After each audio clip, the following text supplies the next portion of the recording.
Hi guys, Dave in Texas here, and what you're looking at is the original ES355 that I got that I made such a bad video on before, and that so many people have complained that I finally decided to make a new video. Okay, so here it is. Now, I can't play it for you because it's all been changed on the inside. The pickups have been changed, the pots have been changed, the cap's been changed, the frets have been reworked. Everything's been done to this guitar that could be done to make it into a better playing guitar. The bridge has been changed, everything. I just put new strings on it. It still has not been intonated as yet.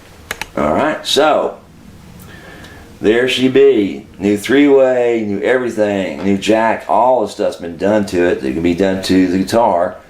A lot of fretwork, and the neck had to be worked on because it was warped. Right? Now, one of the easiest tells on the guitar to know it's a fake, look at that. See the end of that fret right there?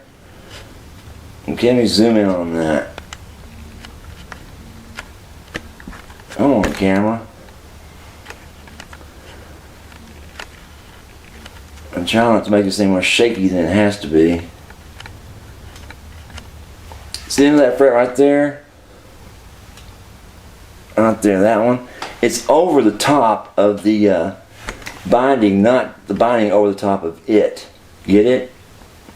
In other words, if this is real, that binding would be over the top of the end of that fret. Okay, see? But it's not, because it's a fake.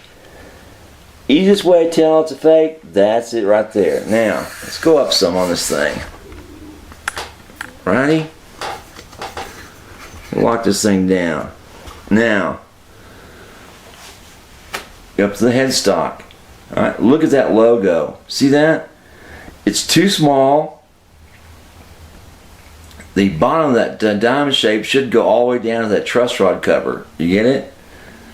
As well as the top should almost touch the Gibson. Because that's a fake. Now the tuners, those are ones I put on there myself, so you can't really tell from those. New nut was put on it. Right? I used some special dye with Old English and dyes and it to make the rosewood look nicer, look more aged, look more mature than it did originally. Right? You can still see the grains in it, so it's a decent type of rosewood. The binding on it is still good, right?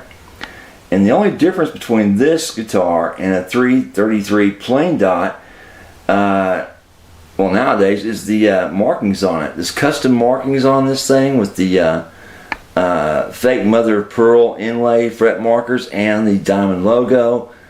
Gives it off as a 355 rather than a 333 plain dot. Same body shape, same thickness, same everything, but that's pretty much the difference on the new ones. Now originally, this 355 was a stereo. Answer to some Gretsch guitars that came out with stereos. But it was such abysmal a failure as a stereo, they just mainly stopped making it, you know. It had a special under the fingerboard pickup, like the ES339 has a piezo pickup right beside to make it sound like an acoustic guitar. They have one underneath the fingerboard here to get that stereo sound for some reason, and it didn't work worth a flip. Okay, and it had stereo jacks on it as well. All right, so there's some of the most common things about this guitar you can tell it's a fake. Right? Yes, now sure, people do, you know, fretwork. Okay, they may have replaced fretwork, but they don't do rebindings. So the frets they actually would put underneath the bindings that exist, right, and just fit those in. Because it's not that hard to do. Okay? Cut that thing, cut that fret and get underneath that binding and pop it in. It's not a hard job to do. But cutting the binding to go over the fret, that's a little harder. That's why they don't do it. Well, that's why they don't do it for the same money you pay for it, you know, otherwise. It costs you more money to have that neck with that binding over the frets. Now the back of the guitar is a dead giveaway. First of all, no Gibson will ever even make it out of the shop looking like this. See this? See that big mark down the back? Holy cow, that looks awful. See that? That's just bad wood. It's bad mark in the wood, and they couldn't you know, shave it deep enough without destroying the back of the neck. So they just left it. There's your scarf joint, also another tail. There's your heel joint right there at the bottom. See where it starts? Right there, the heel. Right? And the back of it's okay, and the wood's okay. It's made out of the right woods, and it is a semi-hollow, just like the 355. But it sounds like its own self. It sounds like its own guitar, because it doesn't sound like a 355 or 333 plain dot. And the reason being is that the inside of it's not made the same way as the inside of a real Gibson, right? The structure's not the same. The wood aging is different as well. So whereas even a brand new plain dot or 355 will sound aged compared to this one. This will always have that newish sound, like the wood's green or something. That's why I say it has its own sound, and it does, and it's okay. It plays okay. But look at the money. Look at the money I put into making this thing work right. A lot of money went into making this thing work right. So you got $1,000 invested in this fake guitar to make it into a player. Because I didn't want to pay $350 to have it just sit there and just gather dust. I want to be able to use them.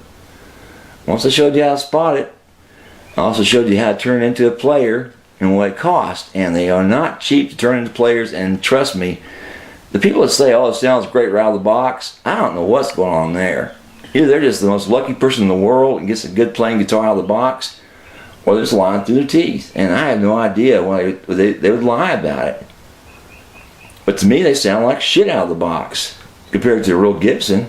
I guess they don't have a Gibson to compare it with, or they don't want to admit it, because they never play them on clean channels, so you hear that muddy, broken up sound.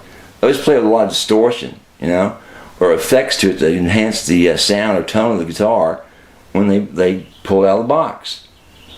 You know, I think a lot of these people also modify them, then say, oh, it's right out of the box. And it's not. You know, and why? I had no idea why they do that. But here it is. That's it in a nutshell, guys. And like I said, sorry about that first video. It was done with very inferior equipment, right? And